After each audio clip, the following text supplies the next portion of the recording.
Hello comrades, Commissar Bro here with another video of Warhammer 40,000 Inquisitor Martyr. That's right.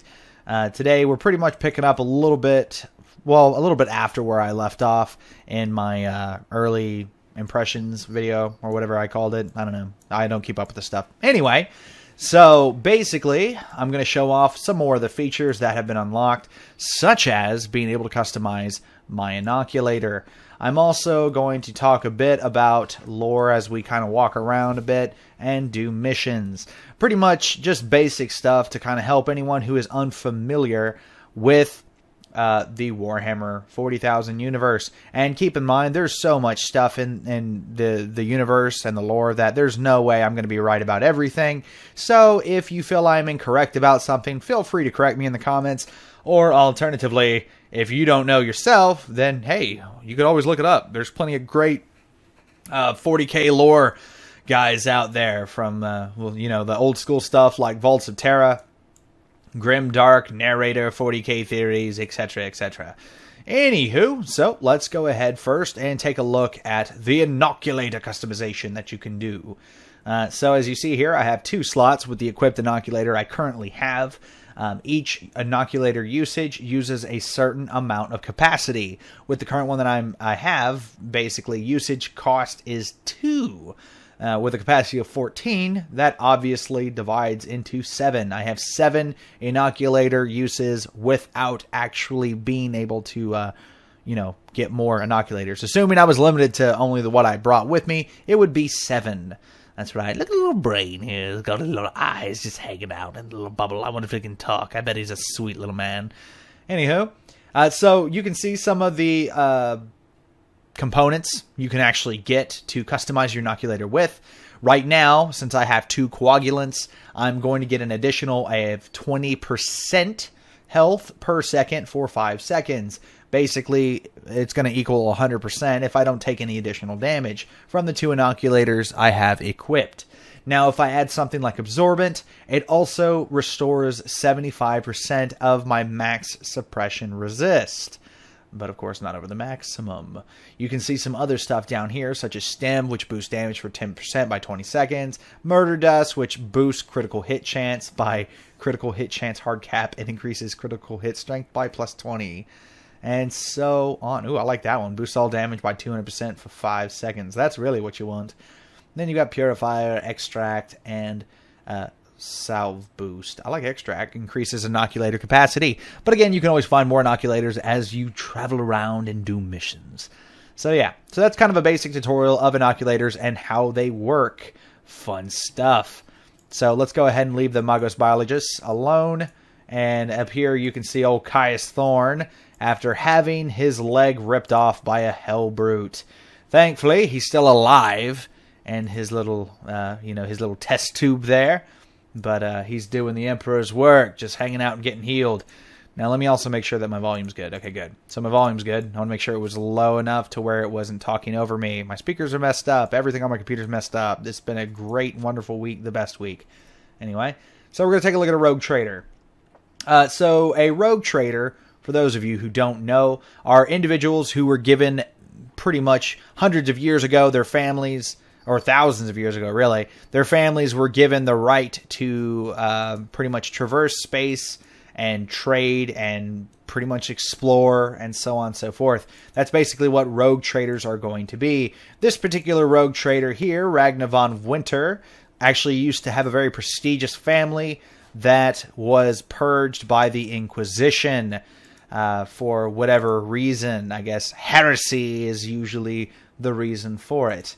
And again, I'm still kind of going through the story. I didn't want to go too far in the early access, so I mainly just played side missions here or there because I really didn't want to ruin anything for me. I wanted to experience the whole thing and get it and so on and so forth. So we're going to go ahead and continue our investigation, the hunt for the Martyr. That's right. We want to go ahead and just travel to the next location. So I'm going to click that easy, nifty little button there, and it's going to send us on our way to where we need to go.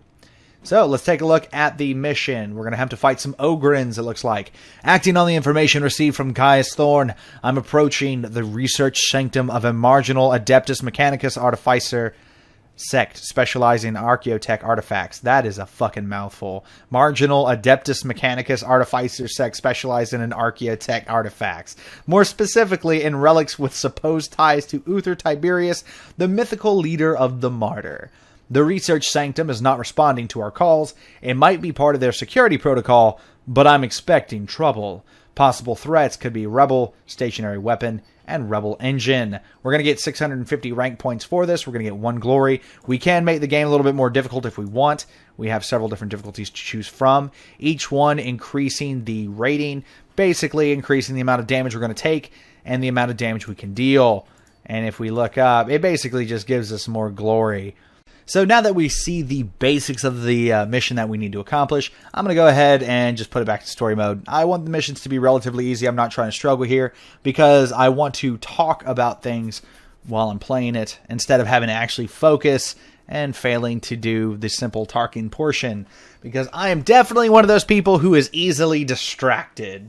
Anyway. Research Sanctum. Acting on the information received from Caius Thorn, I'm approaching the Research Sanctum of a marginal Adeptus Mechanicus Artificer sect specializing in architect artifacts.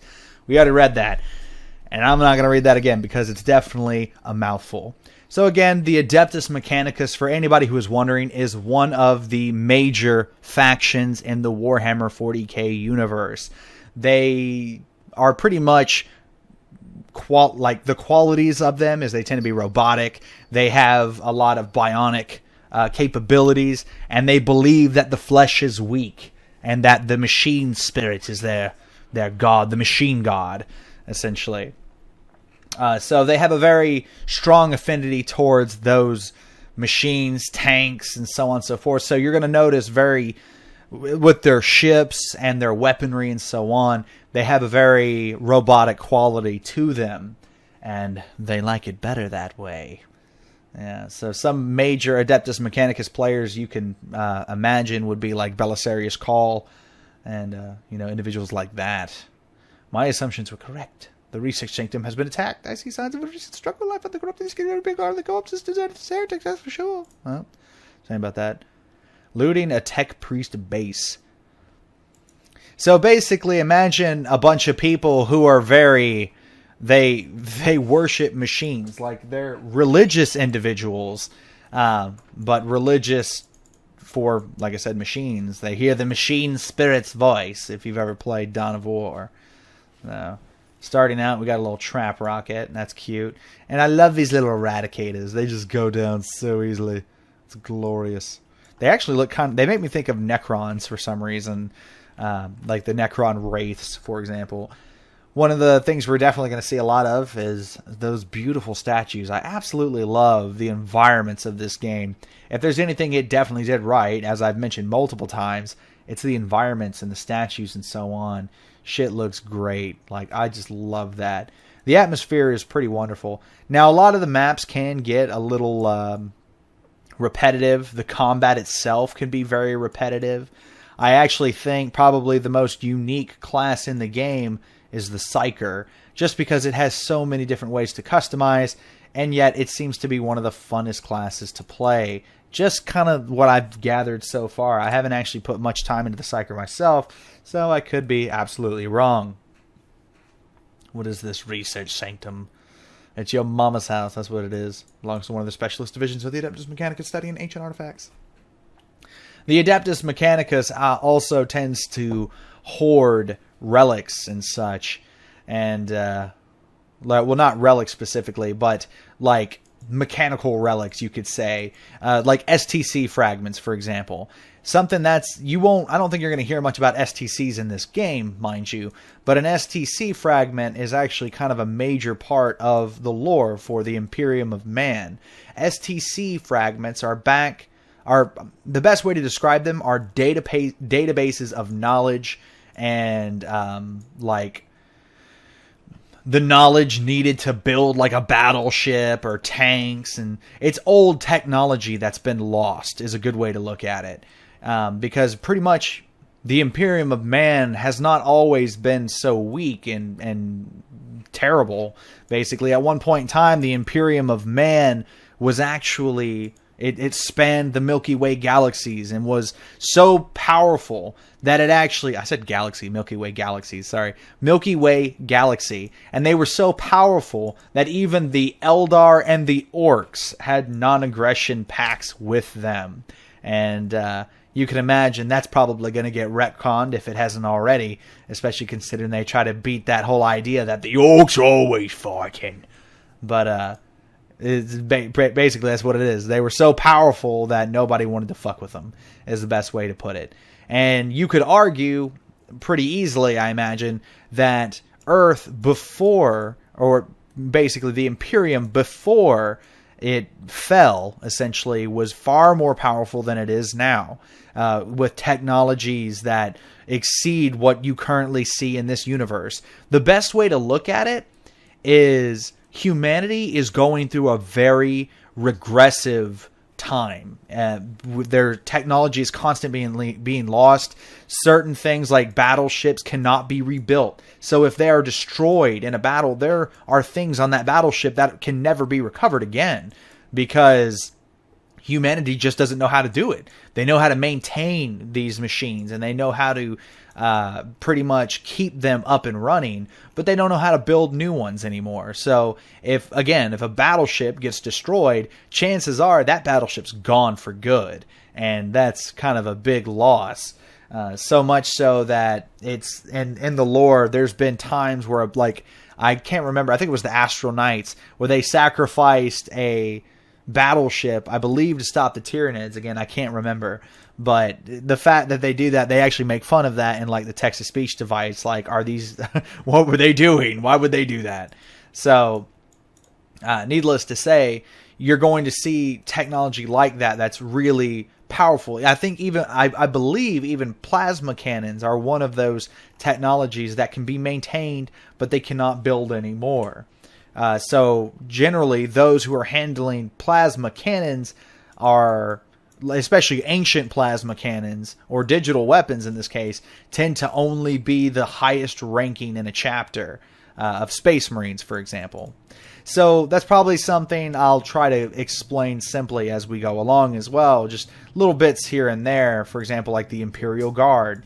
What these fellas are, these are Rebel Imperial Guardsmen, as you can tell by their uniforms. Oh, that was beautiful. He wasn't even looking at me. He was like looking the complete opposite way and still fired, and that las gun hit me. I love it. Beautiful stuff. So the Imperial Guard are pretty much the regular Joes of the universe. They're just like you and me, except they do have training. They've been taught how to fight and so on and so forth, how to effectively battle against the enemies of the Emperor. Unfortunately, they're just humans, and most of the individuals you're going to see in the 40K universe are better than humans in just about every way, whether they're stronger, they're faster. They may not be smarter, but take the Orcs, for example. Like in video games and whatnot, Orcs are shown as not being that big of a deal, but generally because you're playing as like a Space Marine or something like that, or in this particular case, these guardsmen are shown to not be very effective against an Inquisitor. However, you have to look at guardsmen as trained military men. They are. However, their expectancy to survive is very limited. And you got to think, why? Look at what they're fighting. So that basically is where all that comes in. Now, there's nothing overly special about most Imperial Guardsmen. Most are just, cannon fodder as far as the Imperium is concerned. However, you do have very unique Imperial Guardsmen like the Catachan Jungle Fighters. You have the Armageddon Steel Legion, who I imagine they're pretty limited right about now in the lore, but hey, no big deal, right? And then Mordians, the Valhallan, Ice Warriors, and so on and so forth. There's all sorts of different Imperial Guardsmen. Again, you can kind of imagine every planet, just about, every hive world, is going to have its own unique guard. However, most guards are depicted as Cadian guards, or Cadian guardsmen anyway, which they have that iconic green helmet with the green flak armor breastplate, and they generally have a las gun and so on and so forth. If you play Dawn of War, if you play just about anything that depicts a guardsman aside from this game and Dawn of War 3, I believe, you'll know what I'm talking about. Then if the Cadian, even most of the models they sell on the tabletop tend to be Cadians.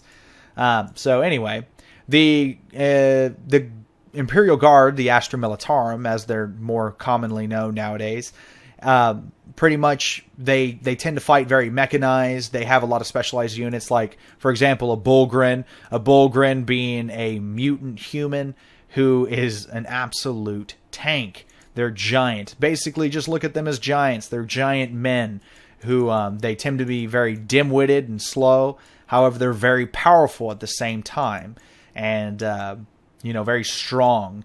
They tend to use guns called Ripper guns, which pretty much they're like grenade launchers. They're very similar to a bolter, I would almost say, I think. But again, don't quote me on that.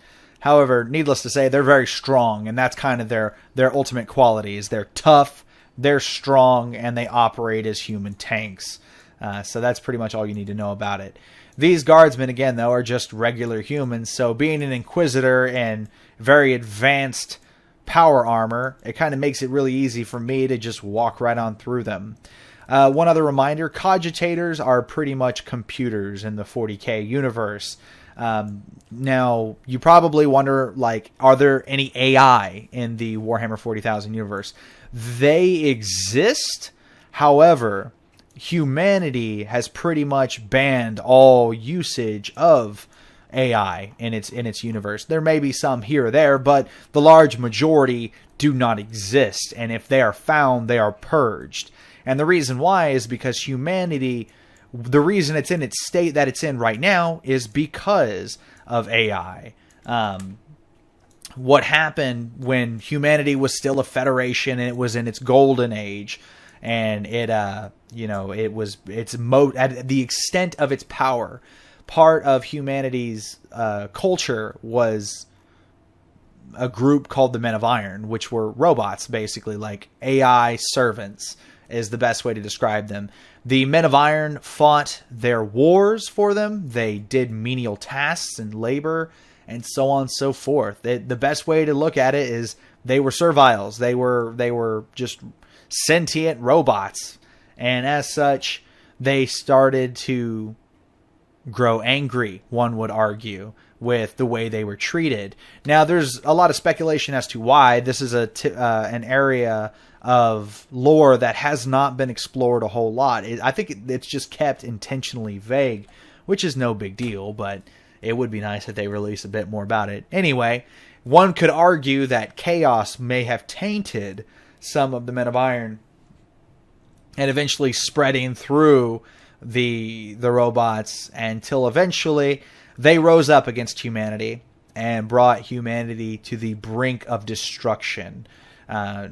Literally, for the most part, humanity was almost destroyed. Even Earth turned into a Mad Max situation where there was individuals who just literally, it was post-apocalyptic. It had been completely bombed into non-existence, and the population was small and limited, and the people who lived there reverted, and pretty much Mad Max is the best way to look at it. Until eventually, the Emperor united humanity once more, and so on and so forth. So needless to say, humanity does not like AI. Even though they may not remember the histories all that well, they know for a fact AI are what brought humanity to the brink of extinction. And as such, they are considered very heretical in the modern day Imperium and are pretty much destroyed outright if ever found, just to protect humanity. That's actually kind of a good way to look at humanity where it is now in the 40K universe. It's just trying to survive. A lot of people kind of hear about the Imperium and when it's described to them, and they're just like, well, that's awful. Like, I wouldn't want to live there. And it's just like, well, of course you wouldn't want to live there. This is the unfortunate consequences of what has happened to humanity based on all the various threats that surround it. So basically, the common life of a guardsman or even just a regular Imperial citizen on most worlds is horrible, especially like worlds like Hive worlds, where you're just another number It, like, you literally have no importance at all, and you live. All you do is you work very hard, like 18 hours a day. You barely get any breaks. You basically get enough breaks to make sure you stay alive. You get enough food to make sure you stay alive and you're at least mildly healthy so you can perform your duties to the Emperor, and that's just about it. You don't really get to enjoy luxury and so on. Now, there are worlds that have a relative sense of, maybe it isn't so bad to live here. For example, Ultramar is probably a good example of that. And there are other worlds out there that are probably not too bad to live in. Generally ones that are controlled by either not controlled, but worlds that have been built up or liberated or assisted by the salamanders or the ultramarines, just because of their nature, especially the very highly organized, effective nature of the ultramarines. But anyway, that's a whole nother story. For the most part, most citizens live in relative poverty. Their lives are pretty horrible, and there's not a whole lot going on that's probably good in their lives. So it's very easy for individuals to fall to chaos or rebel. Take these individuals here. So anyway, let's read this little message. Colonel Anderson, you must be surprised to see this name again, but I have no time to waste on diplomatic pleasantries. I'm aware of your background, including your strange disappearance from the ranks of the Astra Militarum and the tragic death of Commissar Geschke. Geschke? I'm going to say Geschke. Under normal circumstances, my approach would be different, but right now I need your services. My agents informed me about your connection to the requisitional expedition. I had dealings with them in the past, but recently our relationship reached a breaking point. That's why your beasts need to step in. My orders: destroy the Adeptus Mechanicus presence on the Cardian 2, leave no survivors, and take no prisoners. Erase the data vaults. A senior agent of mine will accompany your men to assess the tech relics on the base. That's non-negotiable. I will compensate you later for any possible friction. Once finished, leave a token force behind to take care of any visitors. The expedition has other minor suppliers, and you don't need any loose ends. No wanton destruction of any machinery. These tech priests are more or less outcast, but their machines are sacred. Avoid tech barbarism unless you want serious fallout from the Adeptus Mechanicus.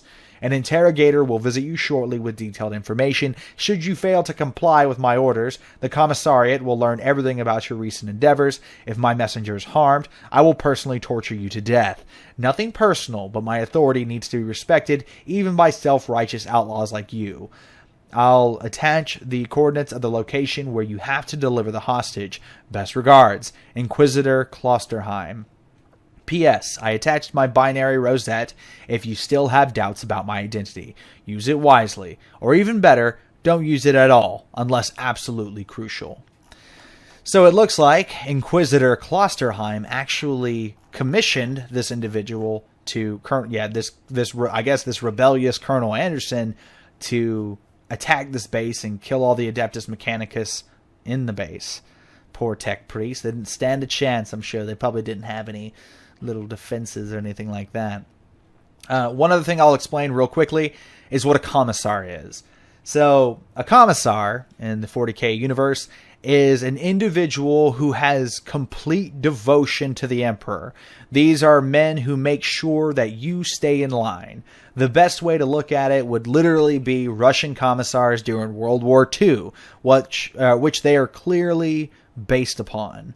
Between the pointed hat and the execution of their own soldiers if needed.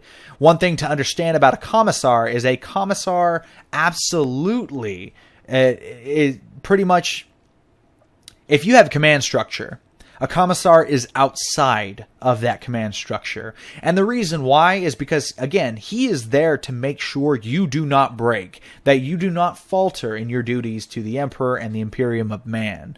Pretty much, he is the last line of defense against cowardice and fear. So much so that commissars are generally depicted as total badasses. Take Cyphus Cain, Yarick, and so on, or Ibram Gaunt, and so on and so forth. There's all sorts of commissars who are very well known. Even my name is based on these individuals, just because it's so fucking awesome. But anyway, let's move on and go to the next part. The plot thickens, Captain. Let me shoot some more Ogrins. Just take them down. Look at you. You're such a big, tough boy. Too bad you go down like a total bitch to my guns. You think I would actually start using a different gun, but, you know, I haven't got around to that point yet. Wow. I really like this story mode. It just makes you a total badass. Like, you're just a complete tank. But see, I guess I like it because I like how much damage my weapons do. I just kind of wish that I received more damage. I wish you could actually tweak the damage modifiers yourself rather than being limited in what you can actually do. So it's a shame that you're basically just stuck with the rating system they have in the game, and I personally just don't think it's a very good system. I just wish I could deal more damage and more damage could be dealt to me rather than deal less damage and take more damage. I don't like that because it starts making enemies sponge up. They just become complete sponges and it's annoying.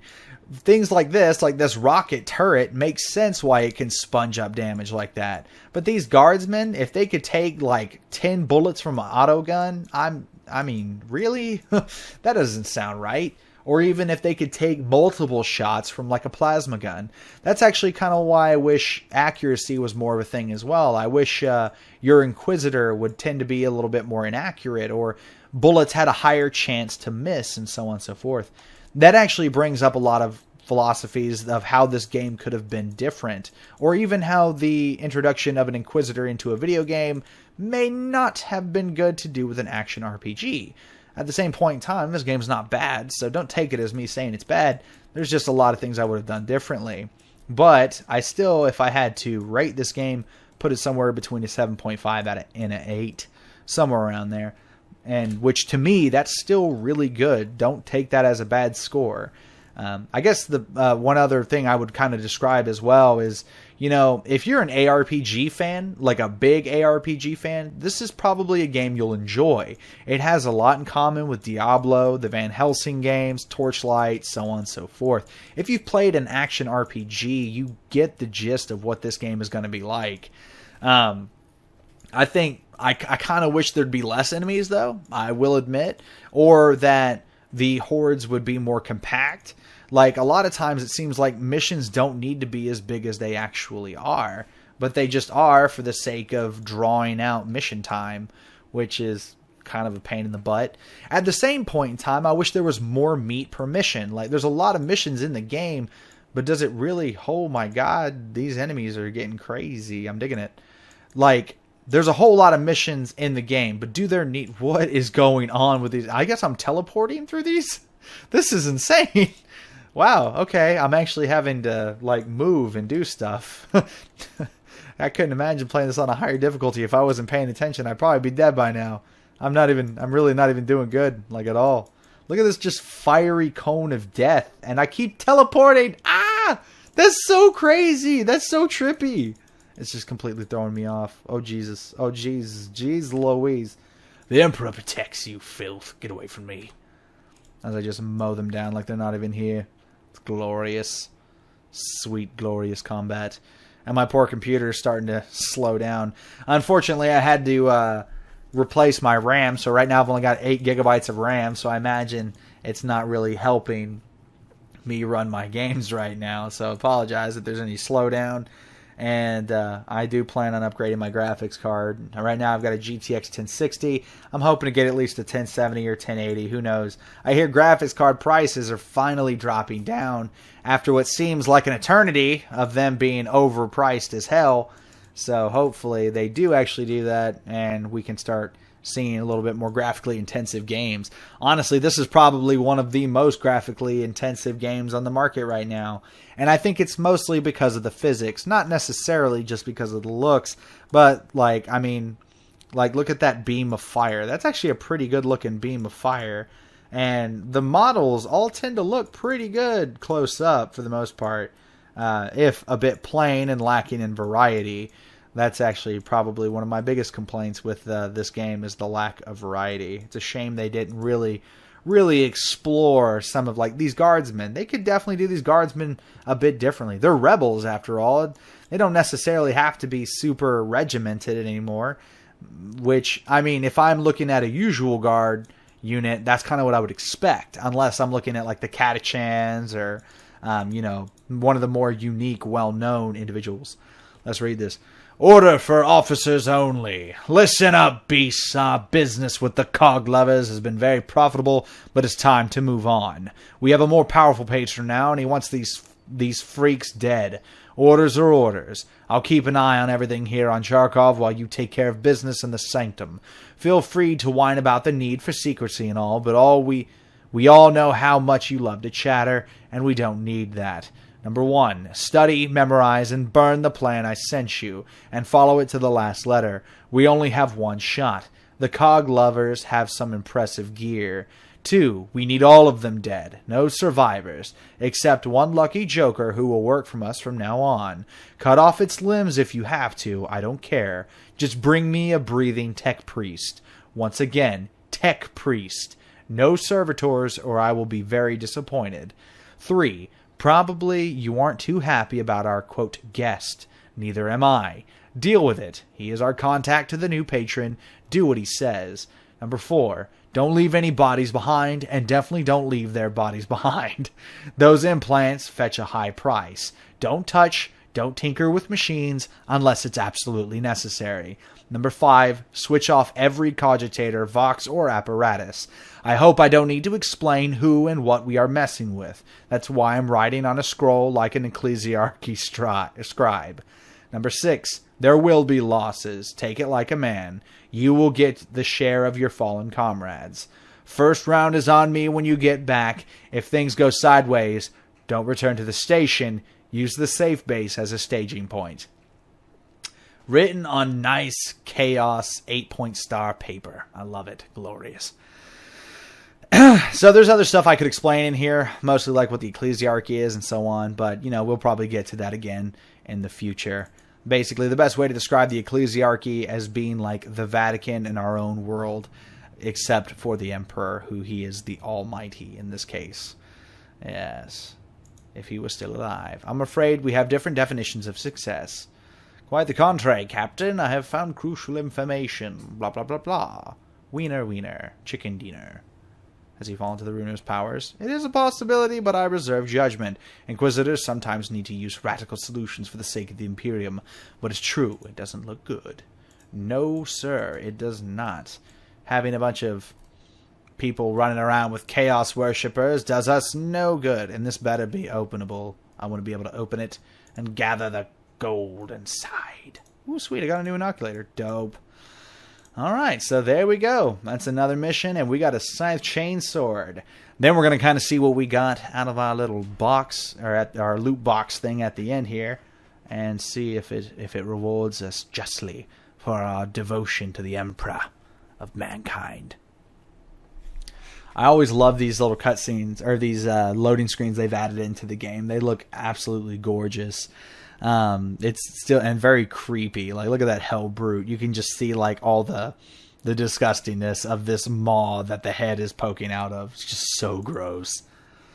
Alright, so this is all the additional items that we got. We also got a frag grenade, Caligari credits, a neural implant, refractor field. Glorious. Glorious for the Imperium. It took me 25 minutes to do that mission. That was a long mission. 308 enemies. Yeah, that was pretty long. And then we're going to go talk to Ragna. She's going to tell us some good stuff. Is the first one fair? He could be my only lead. Won't travel in the sector is still dreadfully unpredictable, but I'll talk to my navigator. Sweet. Priority assignments. So now we have more missions. Anyway, this has been Commissar Bro. Thanks so much for watching, guys. I hope you've enjoyed this video. If you tend to like this type of video, feel free to let me know. Honestly, I would love to do this. I'm a huge Warhammer fan, and I tend to know a lot of lore, even if it may be iffy here and there. I know a lot of stuff. So I wouldn't mind sharing it, even if it is just to get other people into the lore. That alone is good enough for me, doing my daily duties for the Emperor, after all. Anyway, this has been CB, and I'll see you next time.